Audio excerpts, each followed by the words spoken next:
não existirão pelo fato de vocês terem feito isso. Elas o seguirão como um verdadeiro sinal de Deus. Estão vendo? Oh, buscai primeiro o reino de Deus e a sua justiça.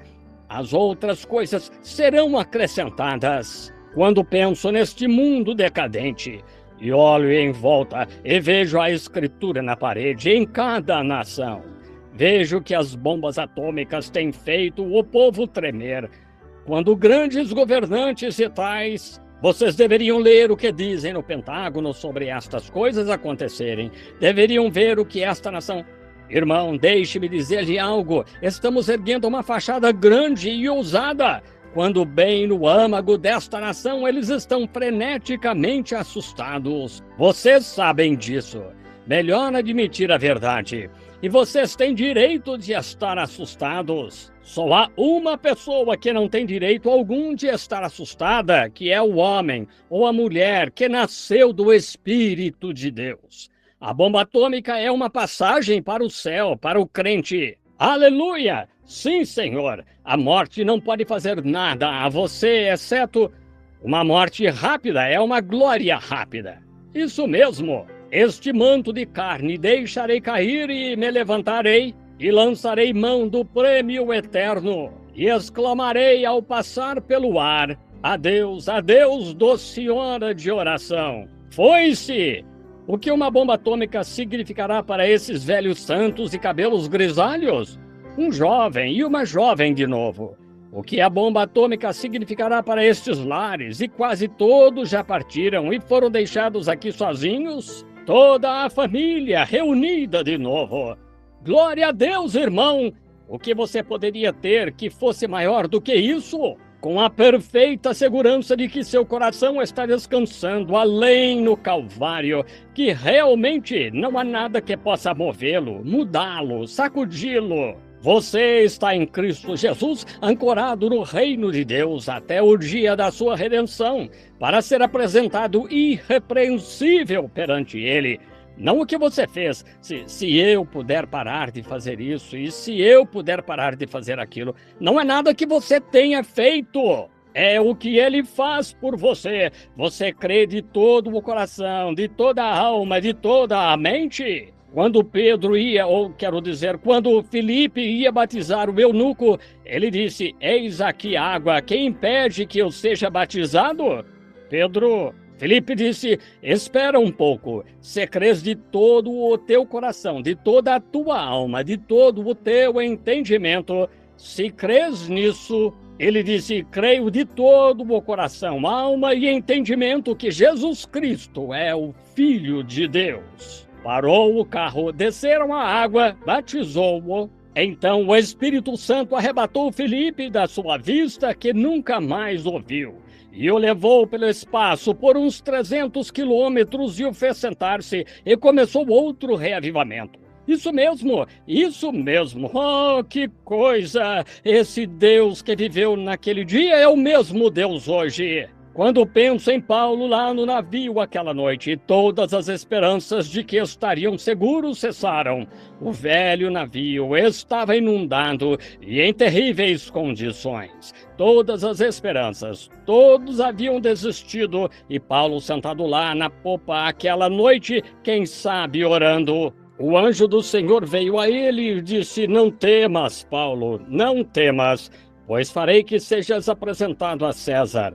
Tu tens de testificar lá, e te dei todos quantos navegam contigo. Posso ver Paulo correndo lá no barco, acenando com uma mão e gritando: aleluia! Gritando: esperem um pouco, irmãos, esperem um pouco. Disseram: oh, alguém ficou tão frenético que perdeu o juízo. Aí está. E todos os doutores em divindade saíram para ver qual era o problema. Disse: tende bom ânimo, tende bom ânimo. Disse: coitado, ele enlouqueceu lá. Aí está. Ele está jejuando há tanto tempo. Ele fez tudo isso e está meio doido agora. Disse: tende bom ânimo, pois ontem à noite o anjo de Deus, de quem sou servo, esteve comigo dizendo: Não temas, Paulo, mas importa que sejas apresentado a César, e contudo, Deus te deu todos quantos navegam contigo. Disse: é, contudo, necessário que o navio naufrague em certa ilha,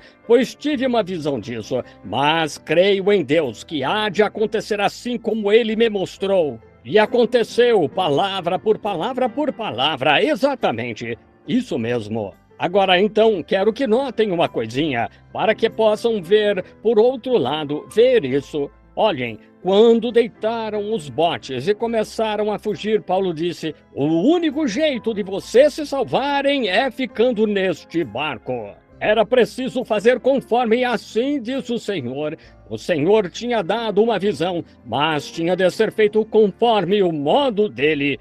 E quando Deus dá um modelo da Igreja do Espírito Santo, irmão, e de como tirar isto do caos. Pode-se ter as 4 grandes potências e pentágonos e tudo o que quiser. Pode-se ordenar igrejas e ministros e fazer teologia e instruí-los. Isso nunca acontecerá até que as pessoas voltem ao caminho eterno de Deus e recebam o batismo do Espírito Santo e saiam pregando, com sinais e prodígios acompanhando o seu ministério. Nunca será feito com nada menos do que isso. Deus tem o plano, mas você tem de vir ao plano. Oh, Deus, ajuda-nos esta noite. Irmão Neville, ajuda-nos esta noite a crer nisso. É a minha oração. Pois em nenhum outro nome há salvação, senão no nome do Senhor Jesus. Agora, à medida que nos aproximamos da época natalícia e aqui as coisas estão todas decoradas com Papai Noel em vez de Jesus, eles nem o soletram mais, XMAS, já nem soletram Christ em Christmas. Eles exaltam.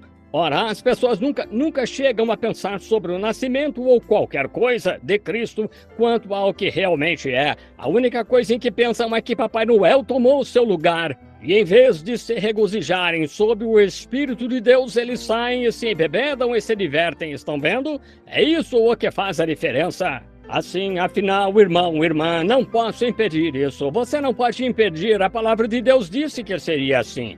Os homens serão mais amigos dos deleites do que amigos de Deus. Como você vai romper isso? Tendo aparência de piedade. Cada um deles vai à igreja, sim, Senhor, tendo aparência de piedade, mas negando a eficácia dela. Destes afasta-te. Estou tão feliz esta noite, amigo cristão, por estar aqui com você esta noite. Estou tão feliz por eu ter tido o privilégio de falar com vocês de coração. E todo o meu coração está envolvido nesta mensagem. Está aí desde o dia em que Deus me deu o batismo do Espírito Santo, bem aqui em Jeffersonville, Indiana, quando criei em seu Filho, Jesus Cristo. E o aceitei aqui num pequeno galpão como meu salvador pessoal, e o Senhor desceu sobre mim aquela noite e fez brilhar uma luz por toda aquela sala. E olhei para ela, tão assustado que nem conseguia me mexer. Ajoelhado num velho saco de grama lá na Avenida Ohio,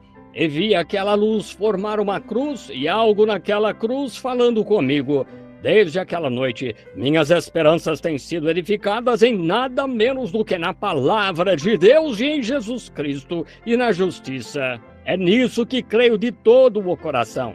Soltar, aconteça o que acontecer, minha esperança continua ancorada aí. E estou feliz esta noite por me encontrar em companhia como esta que crê no mesmo, que recebeu o mesmo Senhor Jesus Cristo. Ao longo dos anos, por muitos perigos, labutas e armadilhas, eu já passei. Isso me envelheceu, me quebrantou, me fez definhar. Mas foi a graça que me trouxe seguro até aqui. É a graça que me levará adiante. E quando estivermos lá 10.000 anos, resplandecendo como o sol, não teremos menos dias para cantar louvores a Deus do que quando começamos. Quando Daniel teve uma visão disso e disse: embora pratiquem impiedade, procederão impiamente nos últimos dias, mas os que conhecem o seu Deus farão proezas nos últimos dias. Falando deste tempo, sabem o que são proezas? Proezas de fé farão sinais e prodígios, mas os ímpios ainda continuarão praticando impiedade. Disse, eles correrão de um lado para outro e o conhecimento se multiplicará. Mas, disse, encerra o livro, Daniel. Na tua herança dormirás, mas te levantarás naquele último dia. E os que forem sábios converterão muitos a Cristo. Eles brilharão como as estrelas do céu sempre e eternamente. 40 anos me deixaram acabado. 80 anos talvez deixaram você acabado. Talvez 30 anos tenham feito de você uma pessoa diferente. Apenas o tempo de um estalar de dedos, assim. Mas já olhou para a estrela da manhã quando se levanta pela manhã? Já se levantou cedo e olhou para ela pairando lá nos céus, quando está brilhando e clamando e se regozijando no céu?